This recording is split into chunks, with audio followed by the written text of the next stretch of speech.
নমস্কার প্রিয় দর্শক বন্ধু। ভগবান আপনাদের সকলের মঙ্গল করুন এবং আপনাদের সকল মনস্কামনা পূরণ করুন, এই কামনাই করি। আমি astrologer Souvik Chakraborty, astro solution with Souvik চ্যানেলটিতে আপনাদের স্বাগত জানাই। বন্ধুগণ, আজকে আমরা আলোচনা করব হাতের শনির ক্ষেত্রে থাকা 4টি শুভ চিহ্নের সম্পর্কে। তাই ভিডিওটি সম্পূর্ণ দেখুন এবং নিজের হাতের সাথে মিলিয়ে দেখুন। পুরুষেরা নিজের ডান হাতের সাথে বিষয়টিকে মিলিয়ে দেখুন এবং মহিলারা অবশ্যই নিজের বাম হাতের সাথে বিষয়টিকে মিলিয়ে দেখুন। তো চলুন আর কথা না বাড়িয়ে একেবারে মূল আলোচনায় প্রবেশ করা যাক। হাতে শনি পর্বত বা শনির ক্ষেত্র কোথায় অবস্থিত তা প্রায় সকলেরই আমাদের জানা। তবুও আমি একবার যারা জানেন না তাদের জন্য দেখিয়ে দিচ্ছি। হাতের এই আঙুলটি হলো মিডল ফিঙ্গার বা এই আঙুলটিকে আমরা মধ্যমা আঙুল বলে থাকি। এই মধ্যমা আঙুলের ঠিক নিচের এই অংশটিকে কিন্তু আমরা শনির ক্ষেত্র বা স্যাটার্ন মাউন্ট কিন্তু বলে থাকি। অর্থাৎ মিডল ফিঙ্গারের নিচের অংশ বা গ্রহ পর্বতটিকে শনি পর্বত বা স্যাটার্ন মাউন্ট আমরা বলি। এই শনির ক্ষেত্রটি সাধারণত হালকা একটু দাবা বা হালকা একটু নিচু প্রকৃতির থাকতে অধিকাংশ মানুষের হাতেই থাকতে দেখা যায়। তো হাতে এই পর্বত খুব একটা উঁচু বা ফোলা হওয়াও খুব একটা শুভ মানা হয় না। আবার অতিরিক্ত যদি এই পর্বতটি দাবা বা নিচু টাইপের হয় সেটিও কিন্তু শুভ নয়। তো প্রথমেই যে চিহ্নটি সম্পর্কে শনি পর্বতে আমরা দেখাবো সেটি হলো শনি রেখা বা কুবের রেখা। এটিকে দেখার জন্য আপনাদের হাতের হৃদয় রেখাটিকে প্রথমত দেখতে হবে। হাতের এই রেখাটি হলো আমাদের হৃদয় রেখা বা হার্ট লাইন। হৃদয় রেখার উপর শনি পর্বতে যে এই ধরনের রেখাটি থাকতে দেখা যায়, একদম শনি পর্বতের মাঝামাঝি অংশে যে এই ধরনের একটি সরল রেখা থাকতে দেখা যায়, বা অনেক মানুষের হাতে বা খুব কম মানুষেরই বলা চলে, খুব কম মানুষেরই হাতে এই ধরনের রেখা কিন্তু থাকতে দেখা যায়। এটি অবশ্যই হৃদয় রেখাকে কোনোভাবে স্পর্শ করবে না বা হৃদয় রেখার সাথে কোনো টাচ বা কোনোভাবে জয়েন্ট থাকবে না। এই রেখাটি স্বতন্ত্র থাকবে। অর্থাৎ হাতের এই রেখাটি শনি পর্বতে একটি মাত্র রেখা হবে এবং এটি হৃদয় রেখার আগে এসেই থেমে যাবে। এই ধরনের একটি সম্পূর্ণ বলশালী এই ধরনের রেখা যদি থেকে থাকে, খুব ভালো করে খেয়াল করবেন, কারণ অধিকাংশ মানুষের হাতে এই রকম শনি পর্বতে একটি মাত্র রেখা থাকলেও সেটি হৃদয় রেখার সাথে স্পর্শ করে থাকে বা হৃদয় রেখার সাথে সম্পৃক্ত, এইভাবে হৃদয় রেখার সাথে সম্পৃক্ত বা টাচ হয়ে থাকতে দেখা যায়। এই ধরনের থাকলে কিন্তু চলবে না। যে রেখাটিকে থাকতে হবে সেটি অবশ্যই হৃদয় রেখার উপরে অবস্থিত, শনি পর্বতের উপরে অবস্থিত এবং হৃদয় রেখার সাথে কোনো সম্পর্ক তার থাকা চলবে না। হৃদয় রেখাকে টাচ করে থাকলে সেটি খুব শুভ ফল দিতে কিন্তু সক্ষম নয়। এই রেখাটিকে আমরা শনি রেখা বা কুবের রেখা বলে থাকি। মাত্র 5% মানুষের হাতে এই রকম রেখা কিন্তু অরিজিনালি থাকতে দেখা যায়। ধনসম্পদের অধিষ্ঠাত্রী বা অধিষ্ঠাত্র দেবতা হলো কুবের। তাই এই রেখা যার হাতে সম্পূর্ণ শুভ অবস্থায় থাকবে তার জীবনে ধনসম্পদের অভাব কিন্তু কখনো হবে না, বা কোনো কাজই ধনসম্পদের কারণে কিন্তু আটকে যাবে না, এটি বলার কিন্তু অপেক্ষা রাখে না। এই রেখা 36 বছর বয়সের পর থেকে ধীরে ধীরে ব্যক্তিকে সুফল দিতে শুরু করে। এই বয়সের আগে জীবনে এদের বিভিন্ন ধরনের সমস্যা, বিভিন্ন ধরনের সংঘর্ষ লেগেই থাকে, এটা কিন্তু নিশ্চিত। তো এর ফলাফল 36 বছর বয়সের পর থেকে ধীরে ধীরে শুরু হতে থাকে।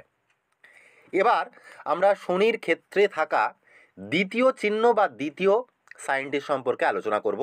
সেটি হলো মৎস্য সাইন বা মৎস্য চিহ্ন বা ফিশ সাইন।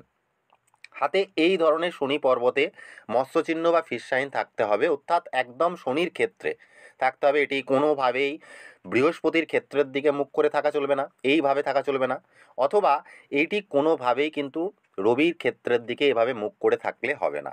অবশ্যই এই যে মৎস্য চিহ্ন বা ফিশ সাইন, এই ফিশ সাইনটি শনির ক্ষেত্রের দিকে এইভাবে মুখ করে থাকতে হবে। এই ধরনের যদি মৎস্য চিহ্ন শনি পর্বতে থেকে থাকে, অথবা এই ধরনেরও থাকতে পারে, এই ধরনের কিন্তু ফিশ সাইন শনি পর্বতে থাকতে দেখা যেতে পারে, কিন্তু অবশ্যই এটি একদম মধ্যমা আঙুল বা মিডল ফিঙ্গারের দিকে মুখ করে এইভাবে কিন্তু থাকতে হবে, তবেই কিন্তু এর শুভ ফলাফল থাকবে।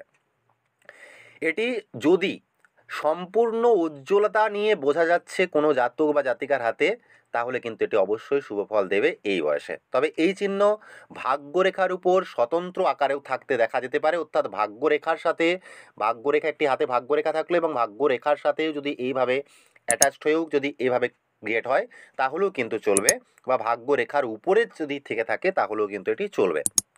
এই চিহ্ন হাতে যদি সত্যিই কোনো জাতক জাতিকার হাতে শনির পর্বতে বা শনির ক্ষেত্রের দিকে বা মধ্যমা আঙুলের দিকে মুখ করে এই ধরনের চিহ্ন থেকে থাকে, তাহলে প্রথমত জাতক জাতিকার ধৈর্য শক্তিকে এটি বৃদ্ধি করবে, সহনশীলতাকে এটি বৃদ্ধি করবে।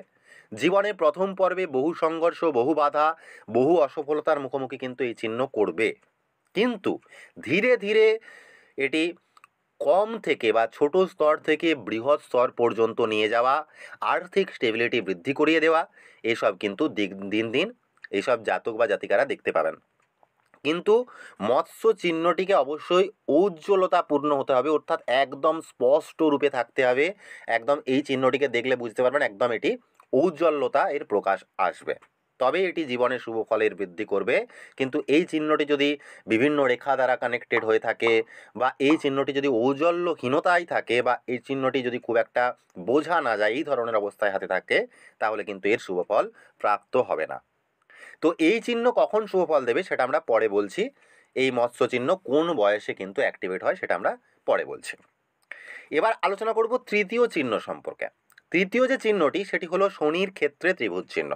এই ত্রিভুজ চিহ্নটি কিন্তু স্বতন্ত্র, অর্থাৎ এই ধরনের ত্রিভুজ চিহ্নের কথা আমি বলছি না, বা শনির ক্ষেত্রে কোনোভাবেই স্বতন্ত্র বা এই ধরনের যদি ত্রিভুজ চিহ্ন ক্রিয়েট হয় এটির কথা আমি কিন্তু বলছি না।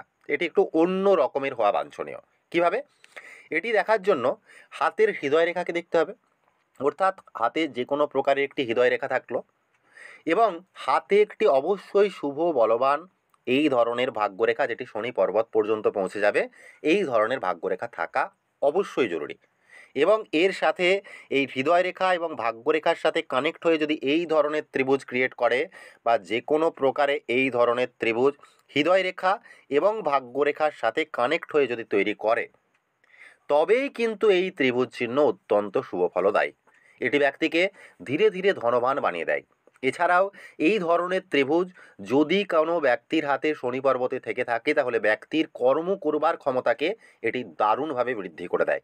অর্থাৎ এই সব জাতক জাতিকা সব সময় কোনো না কোনো কর্ম এরা করতেই থাকবেন। নিজে অত্যন্ত দায়িত্ববান হয়ে যাবেন, নিজের জীবনে ন্যূনতম চাহিদা থাকবে অন্য মানুষদের তুলনায়, এবং ঈশ্বরের আশীর্বাদ এদের অর্থ সম্পত্তি কিন্তু দিনোত্তর বৃদ্ধি করবে। এছাড়াও জীবনে সদ্গুরুর আশীর্বাদও এরা পাবে। এরা আধ্যাত্মিক অবশ্যই হবে, এবং এই চিহ্নটি কোন বয়সে শুভফল দেবে এটিও আপনাদের কিন্তু পরে আমি বলছি। এবার আলোচনা করব চতুর্থ চিহ্ন বা 4 নম্বর চিহ্নটি সম্পর্কে। সেটি হলো শনির ক্ষেত্রে একাধিক রেখা বা ভাগ্যরেখার উপরে থাকা একাধিক রেখা বা একাধিক শাখা রেখা। অর্থাৎ যদি কোনো জাতক বা জাতিকার হাতে একটি বলবান নির্দোষ যে কোনো জায়গা থেকে উৎপন্ন হওয়া শনিরেখা বা ভাগ্যরেখা থেকে থাকে, এবং ভাগ্যরেখার সাথে অ্যাটাচ হয়ে বা ভাগ্যরেখা থেকে উৎপন্ন হয়ে এই ধরনের মাল্টিপিল শাখা, এই ধরনের মাল্টিপিল শাখা যদি শনি পর্বতে থাকতে দেখা যায়, এই ধরনের বা একাধিক হতে পারে, আরও বেশি হতে পারে, যদি মাল্টিপিল শাখা এই ভাগ্যরেখার উপরে থাকতে দেখা যায়, তো এটিও কিন্তু একাধিক পথে উপার্জনকে ইন্ডিকেট করে।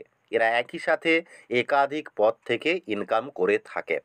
তবে একটি বিষয় সব সময় মনে রাখবেন, শনির ক্ষেত্রে শুভচিহ্ন থাকলে আপনাকে অবশ্যই ডিসিপ্লিনড হতে হবে, সৎ হতে হবে এবং ধৈর্য সম্পন্ন হতে হবে, তবেই এর সুফল আপনি অধিক সময় পর্যন্ত ভোগ করতে সক্ষম হবেন। কিন্তু তা বিপরীত যদি ঘটে বা ব্যক্তি যদি অসৎ হয়, ধৈর্যহীন হয়, তাহলে কিন্তু এদের ক্ষেত্রে এর সুফল খুব একটা বেশি দিন এরা দেখতে পাবে না। তো এটি অবশ্যই মনে রাখতে হবে। এবার বলবো শুভ চিহ্নের বয়স সম্পর্কে। 36 বছর বয়সের পর থেকে এই 3টি চিহ্নই শুভ ফল কিন্তু দেয়, কিন্তু এটুকুতেই শেষ নয়। এর সাথে সাথে আমাদের জন্মছকের বর্তমান ট্রানজিট যদি আপনার শুভ হয়, অর্থাৎ এই সময় যদি আপনার জন্য ট্রানজিট শুভ থেকে থাকে, হাতের বৃহস্পতি পর্বত বা জুপিটার মাউন্ট এই ক্ষেত্রটি যদি একটু উঁচু হয়, ফোলা হয়, বলবান হয়, এবং এই বৃহস্পতির ক্ষেত্রের যদি যে কোনো প্রকারের শুভ চিহ্ন বা যে কোনো প্রকারের সুন্দর কোনো চিহ্ন থাকতে দেখা যায় বা শুভদায়ক বা শুভ ফলদায়ক যদি কোনো চিহ্ন থাকতে দেখা যায়, তাহলে এর ফলাফল কিন্তু বৃদ্ধি করে। অবশ্যই বৃহস্পতির ক্ষেত্রটিকে শুভ থাকতে হবে এবং বৃহস্পতির ক্ষেত্রে কোনো না কোনো শুভ চিহ্ন থাকতে হবে। এর সাথে অবশ্যই হাতের দুটি মঙ্গলের ক্ষেত্র বা উভয় মঙ্গলের ক্ষেত্র, আপার মার্স এবং লোয়ার মার্সের মাউন্টকেও কিন্তু শুভ থাকতে হবে। এবং এখানে যদি কোনো অশুভ চিহ্ন না থেকে থাকে, তাহলে এরা অবশ্যই শনির ক্ষেত্রের শুভ ফল অত্যন্ত শুভভাবে এদের জীবনে ঘটবে। যদি আপনার হাতে এই দুটি ক্ষেত্র অর্থাৎ মঙ্গলের দুটি ক্ষেত্র এবং বৃহস্পতির ক্ষেত্র দুটি শুভ হয়, শনির ক্ষেত্রে শুভ চিহ্ন থেকে থাকে, তবেই কিন্তু আপনি শনি পর্বতের শুভ চিহ্নের রেজাল্ট আপনারা অধিক দিন পর্যন্ত ভোগ করতে সক্ষম হবেন। তো বন্ধুরা, এই ছিল আমাদের আজকের আলোচনা।